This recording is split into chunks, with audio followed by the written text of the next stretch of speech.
Inom ng mga anak ng gatas. Charing. Game tayo. Rolling na. Ay, rolling na ba? Rating mga evaporated milk. Let's go.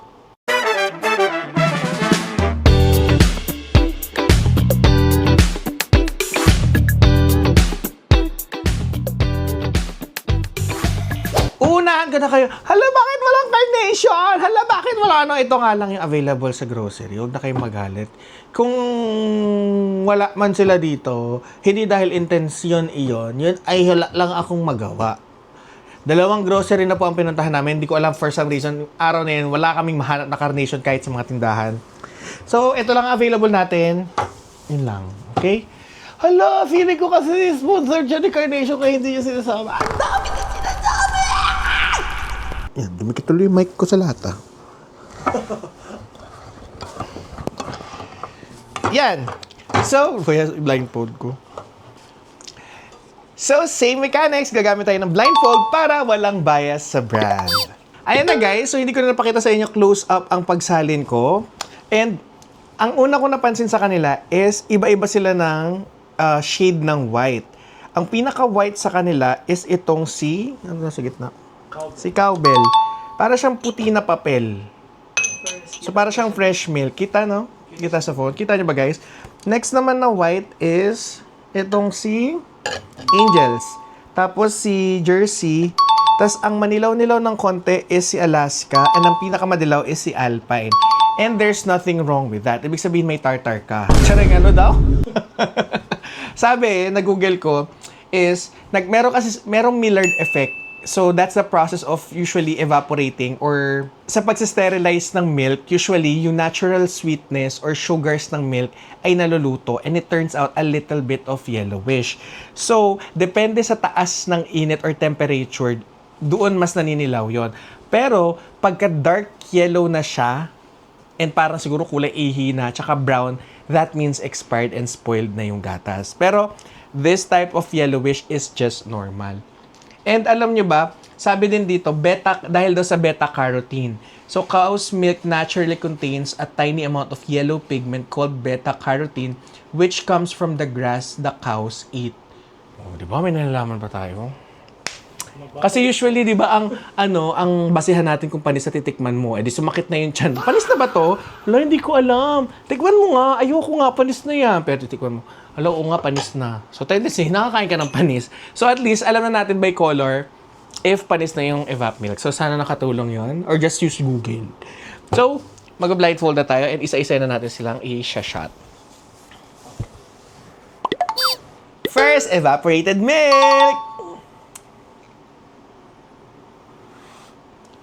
Parang amoy condense siya ng konti.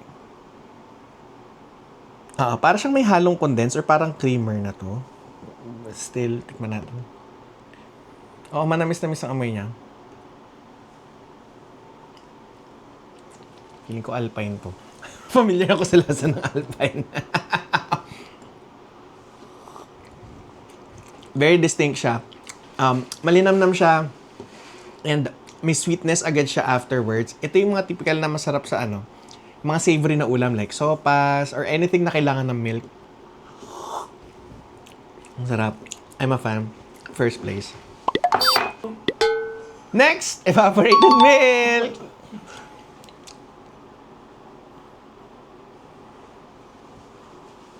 Wala akong maamoy. Ito, para rin siyang may condensed milk.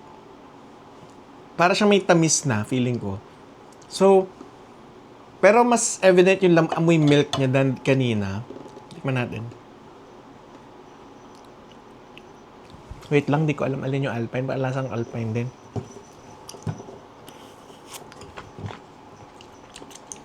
Parang parehas sila ng lasa.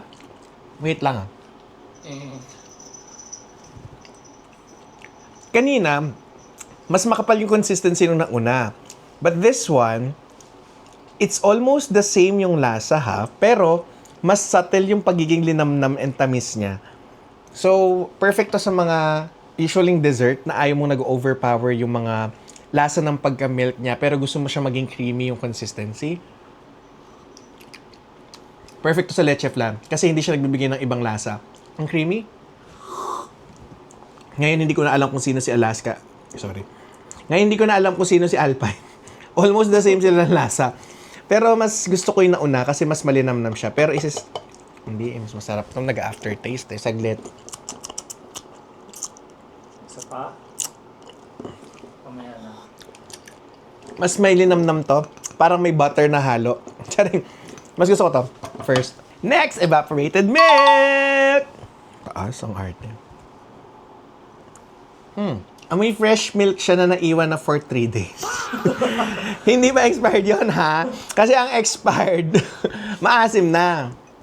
Ito alam mong na-open na yung... Alam mo yon, gets nyo ba yon? Yung pagka-open mo ng fresh milk, tapos iniwan mo for 3 days, pagkabukas mo, Pero pwede pa. Alam mo yun?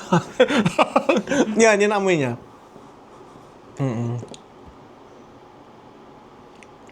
Tamis.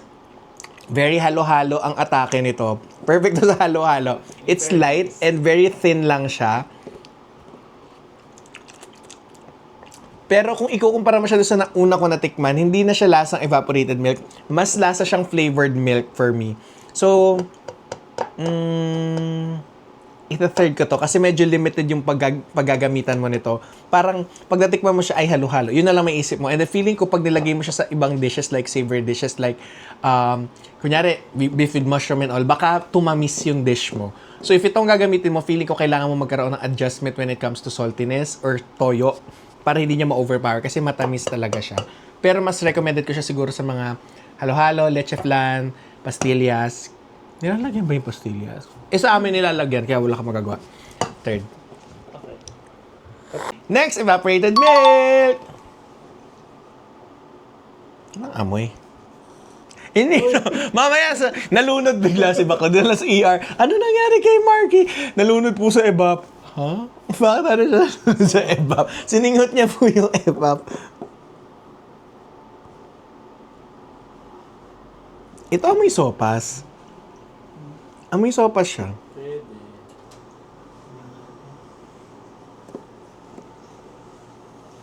Oo. Medyo amoy sopas siya.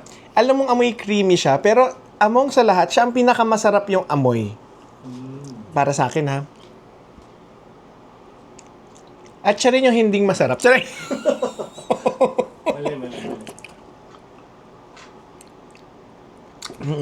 Siya nga. Hindi. Bigyan ko ng justification kasi yung mga nauna kanina, alam mong gatas yung iniinom mo. Ito kasi, the consistency is different. Para siyang watered down milk. I'm sorry ano ko sabihin?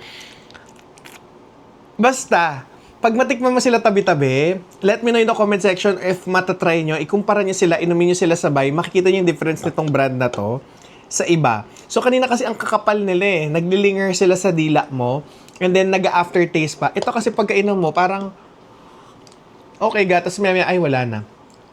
Ang nipis ng consistency, nope. Pero, feeling ko, bagay ito sa mga negosyo recipes. If you need milk or evaporated milk sa mga dishes nyo, tapos gusto nyo na siya lagyan, feeling ko mura lang to. Kasi para siyang watered down milk and hindi siya ganun ka-creamy. Para siyang flavoring na lang ang lasa for me. Ang galing! Nadidistinguish ko yung lasa niya pagka sunod-sunod ko siya natitikman. Sorry, wala mo siya sa third place. Good job. Next, evaporated milk!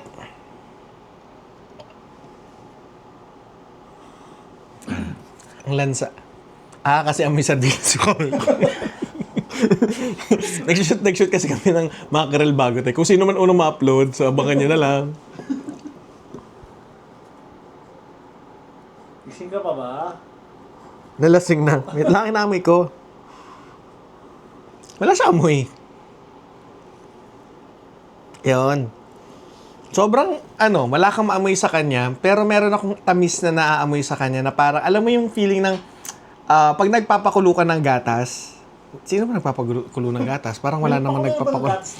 So, let me know in the comment section, ako nagpakulo ka ng gatas. So, wala akong maamoy sa kanya.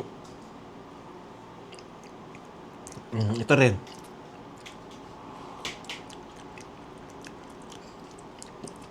Mag-water ka sa mo? Hindi siya lasang evap para sa akin. Para na naman siyang dessert. So, same siya dun sa isa ng natikman ko. Parang panghalo-halo na naman. And then, the difference is ito, para siyang may vanilla aftertaste and sweetness na artificial din. Hindi siya lasang milk for me. So, no. And ayan na, kinakabahan na naman ako. Diyos ko, Lord. Sana maganda yung resulta na mababasya naman ako. Charing. I don't care. Kung anong maging resulta niya, yan na yun. So, reveal time! Ooh. Interesting. Cowbell. Ito yung sinabi kong matamis na pang halo-halo. Yung mga pang negosyo talaga na. Oo nga. Tama nga. Kasi nasa picture is halo-halo. Macaroni. Alaska din yung Alpine. Oo nga. Alaska din pala tong Alpine. Hindi ko rin alam. Mayroon na. Okay. Oo nga. Okay. Kaya pala halos same sila ng lasa. Oo. Gets? Okay. Sila yung sinabi ko hindi ko ma-distinguish ba? Kasi din Okay. So, there you have it, guys. So, if pang negosyo, siguro ito ang recommended ko than the other two.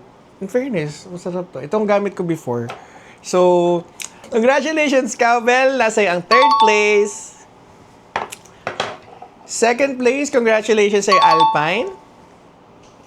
And ang ating first place, congratulations, Alaska Classic. Nasa iyo ang Corona.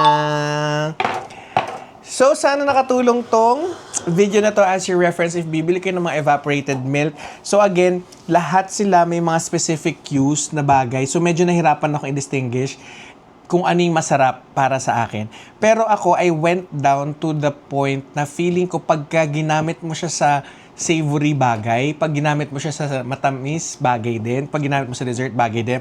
And these are my recommendations. So, again, both of these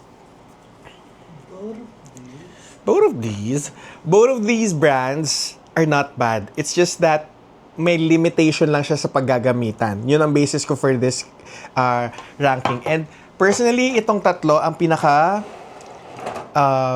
vulnerable. Sila ang pinaka anong tamang term? Flexible? Hindi. Parang sila yung pinaka versatile sa paggagamitan mo ng recipes, silang tatlo. Ito, specifically, bagay lang sila sa halo-halo and desserts. So, ayun. Sana nakatulong tong video na to sa next grocery shopping nyo. And sana parating masarap ang ulam niya. Kaya hindi tayo mayaman. Bye! Ligpitin ko lang to. Taste it, rate it.